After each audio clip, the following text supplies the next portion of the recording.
Welcome back to another episode of your Wellness Friend podcast, your go-to place every Wednesday for gut health tips, real talk, and wellness wins you can actually stick to. I'm your host, Frances, certified wellness coach and your personal guide to feeling amazing in your body, especially if you had your gallbladder removed, dealing with digestive issues, or just want to stop feeling like your food is the enemy.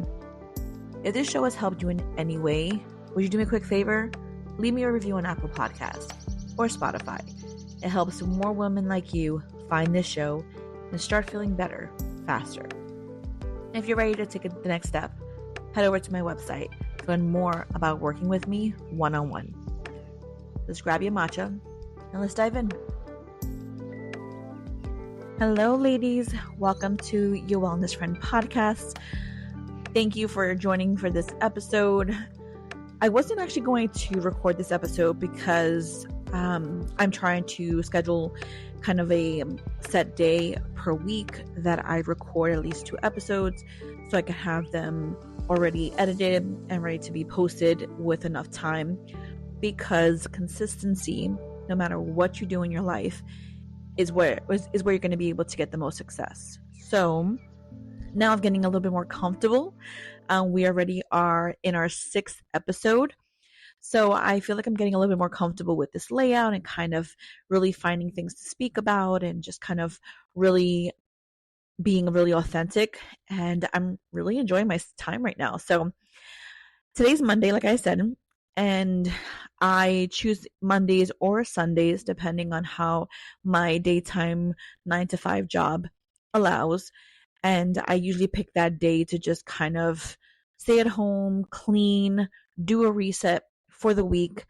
And as I was doing that today, I said, you know what, this would be a really cool episode to record because I am a busy woman. I do have to figure things out. And granted, I am, as I said many times already, I'm in my 40s. I do have 2 grown children. So I don't really have that part to be worried about, but I am still a busy woman. And I thought, I was like, you know what, this would be a great episode to go ahead and just speak about, because I do speak about meal planning with my clients. That's something that honestly, I think just about every family is dealing with, because right now with this economy, it is really, really expensive. It is so expensive to have a good meal. Sometimes, as messed up as it sounds, it's actually cheaper to get the crappy food than it is to get the good food. And that is just backwards and not the way it should be. So I was sitting down, or I was just kind of doing my stuff throughout my day like normal. And I thought this would be just a great episode to record. So from the title, you guys could see a meal planning for busy women. And there's no need to be overwhelmed. And that's kind of what I'm going to be talking about today. So let's dive in. Okay, so as I said before, I am already with older children, but I still deal with that moment when you're sitting in front of your fridge and it's 6 p.m. and you have no idea what to cook. And you're tired, or you're overwhelmed from the day, from work, from just life, and you're just wishing dinner would just make itself. My life was in the beginning, especially with having young children, that it was just so much easier just to go out and grab something on the way home or just order out because it was convenient. So between running errands and working and just trying to keep everybody healthy, meal planning just felt like it was one more thing I had to do. And I'm pretty sure a lot of you ladies could definitely agree and associate, and just kind of, you guys could definitely vibe with me. But of course, I've been on Pinterest. Of course, I've read blogs, and I was able to just do research and read books and things like that. But once I found out what really worked for me, what made sense for me, that's when everything changed. And that's what I do with my clients. I really help them to find out what's going to work for them. Not everybody is the same. Not everybody could dedicate a beautiful Sunday afternoon and cook these whole meals and have everything ziplocked and labeled and just kind of making it all aesthetically pleasing. Not everybody could do that. And that's okay. Like, that honestly is okay. And that's why I tell my clients, I'm like, I really, really work on letting them know and just build a safe space for them to understand that it is okay to do things different. It is okay to start things small. Because when you do that, the lasting results of it all just honestly just makes the world of difference. So in this episode, we're going to be talking about how to meal prep easy, affordable, and gut friendly. Because again, a lot of my clients all come with similar issues, which would be gut issues, gallbladder issues, just an unhealthy lifestyle.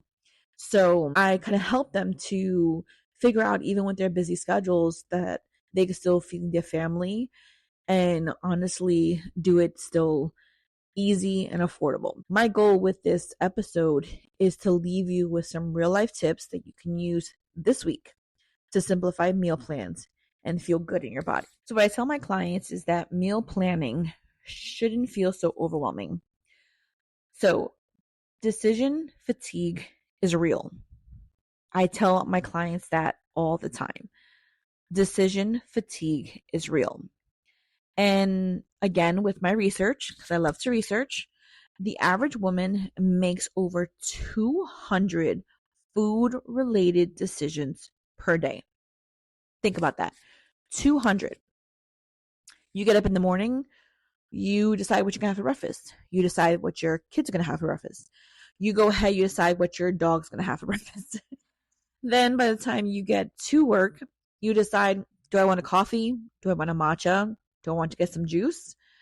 Then you have afternoon kind of burst of hunger, and you're like, wow, I need to have lunch. What am I going to have for lunch? Should it be big? Should it be small? And then you have your 3 o'clock crash, and you're like, wow, I need another coffee. Or do I? Or can I wait? And then you have lunch. Then you have dinner. And then dinner is a whole other. So it's nothing but just decision after decision after decision. And now let's not add it on the layers. The layers such as picky eaters, if you're feeding your family, or a spouse or a partner. When you look at your time and you're like, wow, okay, I only have an hour to figure out what to eat, to make it, to plan it before I have to head out again. And then just having a tight grocery budget.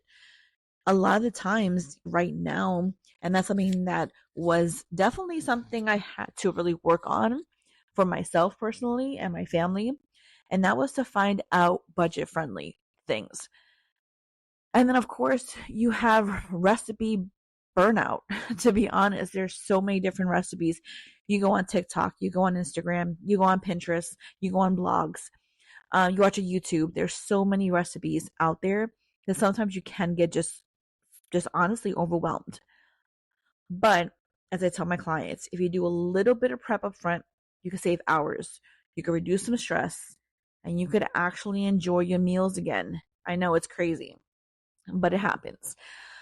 And again, I am all about just giving grace. And I tell my clients, meal prepping isn't about being perfect. It's about having a plan so you're not scrambling at the last second. Even a small plan, even something tiny, could make a really big difference. So as usual, as I said, everything I like to do is in threes. So I'm going to give you 3 easy ways to meal prep for like real life, like in honesty. One big thing that I found to be super, super, super easy, and I actually just did that today, was batch cook the basics. If you sit down and you really think about, okay, what are the 3 cuisines that your family like? Is it Italian? Is it Spanish? Is it Chinese? Is it vegetarian? Is it gluten free? Is it paleo? Like there's always a theme in your life, in your family, in your cooking. So definitely just kind of find out what you can do in larger batch. For example, in my home, I do use a lot of rice. As I stated before, I'm Puerto Rican, so rice is a big thing. So I always go ahead and I always have a good batch of, just quinoa, some rice already made, and then roasted veggies. This is what I've done before, and it was super helpful. I've gone to BJ's and I've actually bought a bag of roasted vegetables that were frozen. And I will literally go ahead and either have them handy or I would cook a few of them and leave it in the fridge. So that therefore I just popped in the microwave and it was done. And then, of course, when it comes to protein, I personally have mixed feelings about the protein.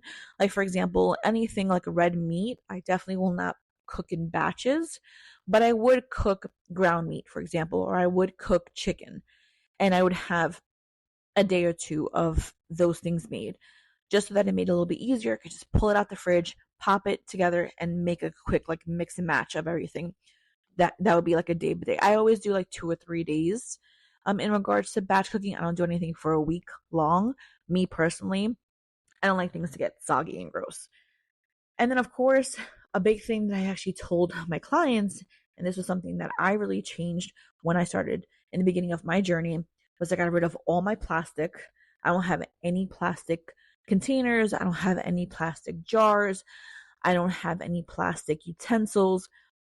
So what I did was I changed everything to glass. And what I'll do is that I will even use the jars of the stuff that I purchased from the store. I have a garage full of pasta sauces. Those, glass bottles. Anytime I purchase any kind of sauce or condiments that came in the glass bottle, I will wash it out and keep it. I'm able to reuse it. And that made it easy. I already spend the money on the actual item. Why not repurpose the bottle it came in?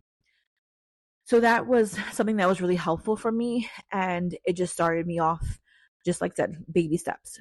And then another big thing that I do also, like step 2, would be theme nights. And honestly, because as I stated, us women, we make so many decisions. What I do is I tell my kids, pick 2 things that you want this week. Give me 2 meal plans. Give me 2 meal ideas. So I have 2 kids. That's already 4 meals that's already done. That's already planned. I didn't have to think about it. And then I'll pick 2 that I want. And then the 7th one, we'll go ahead and we'll eat out and we'll order in, or we'll go to a restaurant, something like that. So at least that's kind of already pre-planned, because then that actually helps. It helps for the people you live with to take part and actually have a meal that they're going to look forward to. It makes it easier for you, so you don't have to sit there racking your brain of like, where am I going to come up with 7 days worth of meals? And then, of course, like I said, it just brings the family together. Like when my kids, that's something, like I said, my kids are older, so I've taught them how to cook at a very young age. So on those 2 days, they could either pick something and I'll make it, or they make it for us, or they'll make the food and it will be their night to cook. So that was something that helped me tremendously.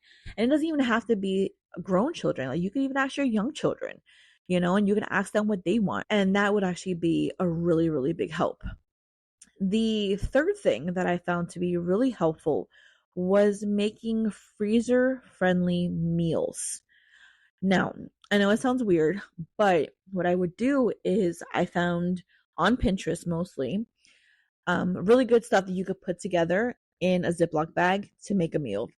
So I would do a chicken with some frozen vegetables already made. Like I would cook the chicken, put the frozen vegetables together, pop it in the freezer, so that when it was defrosted or when I would have to cook them up, it was already cooked and it was already made. Or what I'll do is if I'm making something, for example, like a soup, or I would make, I like to have a lot of soups and a lot of stews, especially since I don't have a gallbladder. Soup is a little bit more easier for me to digest.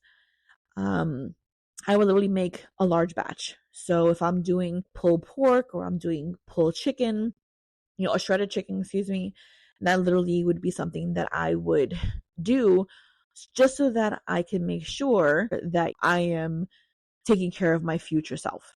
So keep that in mind, ladies. It's easier to do things while you're in the moment, since you're already in the kitchen, you're already cooking. Why don't you go ahead and make enough for 2 days? Because your future self will thank you. I've been in that situation a few times. And then, of course, another big thing that I found to be really helpful is buying things in bulk.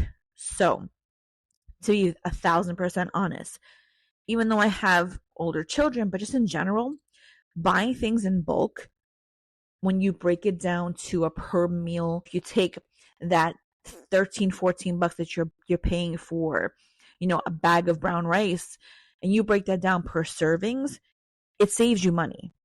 It definitely saves you money. So I'll go ahead and I buy beans. I have my black beans and my red beans that I buy a lot. I will buy a large bag of oats, a large bag of brown rice. As I stated before, a large bag of veggies.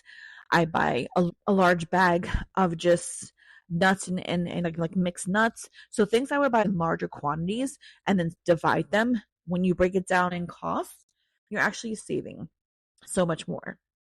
And then, of course, I'm pretty sure a lot of you ladies have heard this before, but definitely buying in season. You could definitely check online. You could definitely see which fruits and vegetables are in season. So therefore, you're able to purchase them. And what I'll do is that as the season comes to an end, for example, strawberries, what I would actually buy a big bulk of them, cut them up, and freeze them. So that therefore, I would have enough to last me until they're back in season. So definitely that's something that helped me tremendously. And then honestly, sometimes it's good to do a meatless meal. So like twice a week, I would do like a veggie stir fry, or I would do like a lentil soup, something that's just like quick and easy for all my people who may not want to have meat every single day. That's just a food for thought. Now, of course, as I stated, since a lot of my clients do deal with either their gut issues or gallbladder, I became used to learning how to build what I call a safe plate.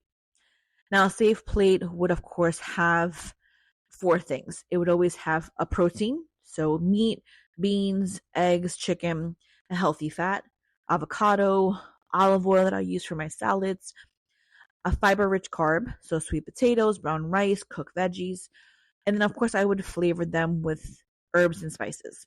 So I would definitely avoid any heavy sauces or any processed condiments, because once I got my gallbladder removed, I really aimed for more smaller, more frequent meals that were easy to digest.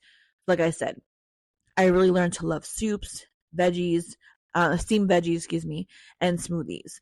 And that would be my meal in the beginning. So that's something that I tell a lot of my clients, that they go ahead and when a lot of them come to me with either their gallbladder already removed or right after surgery, or they're starting to feel like their gallbladder may be an issue, or they just generally have gut issues. So again, I do all this in my one-on-one coaching. I sit down with them. We really build a plan together. We find out what works best for them. And this safe plate, which is what I talk about pretty often with my clients, really helps for you to get a visual. And it's super simple and easy, and it just helps them. So to go ahead and just kind of like recap this episode, two major questions a lot of my clients ask me is, how do I meal prep for a family on a budget? I tell them, stick to the basics, whole grains, beans, seasonal produce, and buy protein in bulk. Use like I said, a rotating menu with themed nights, prep ingredients in batches to really help you save time and money. And then, of course, the other question would be, what is the best diet for busy women? Now, I personally don't like the word diet.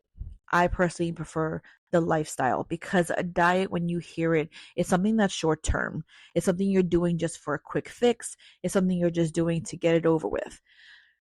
And I tell my clients, this way of living is a lifestyle. I've been living this lifestyle faithfully going on 6 years now. And I know from experience, because I've done diets, those things are quick fix and they don't last. I've been able to sustain this lifestyle that I currently live for the last 6 years, and I do not feel as if I've been deprived. I don't feel like I've hurt my body. I don't feel like I've actually put myself through so much strain and stress. I really have found a more balanced, digestive friendly, and sustainable lifestyle. I focus on simple foods. I focus on enough protein and fiber, and I have meals that work for my lifestyle, not against it. I don't go crazy, and I try to tell my clients the same thing. Find out what's going to work for you. Take the time to find out what's going to work for you. And once you do that, it literally will open the doors and the floodgates will come down.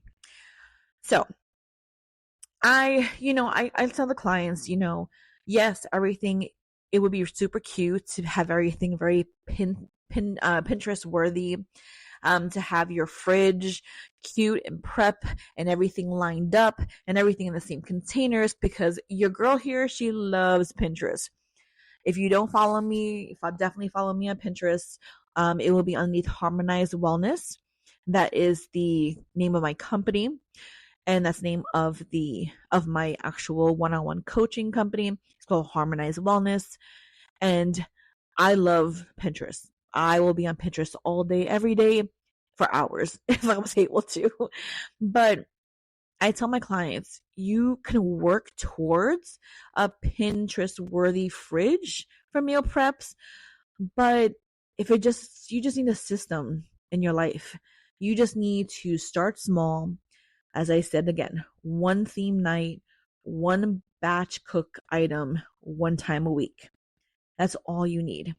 Once you start there, it makes a big, big difference. And that allows for you to just see true results. And that's what we're here for. That's what we're really here for. We're here to see the results and know that we're doing it without really overdoing it.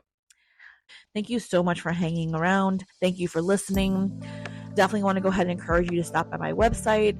The link will be in the bio, and check me out on any of my socials. And if this episode resonated with you, or this episode was something you think, hey, my friend, she needs to hear this, definitely share it with her. Leave me a comment. Tell me anything that you may want to hear for the future, so I can definitely make these episodes relatable to you. Because again, like I said, I want to make everything as authentic and real life as possible. So again, ladies, thank you so much. It was a blessing speaking with you. I hope you get some good encouragement with these tips and that you put them into action. And I would love to hear about that. So with that being said, guys, I wish you the best. Thank you so much. Have a great night and God bless. Take care.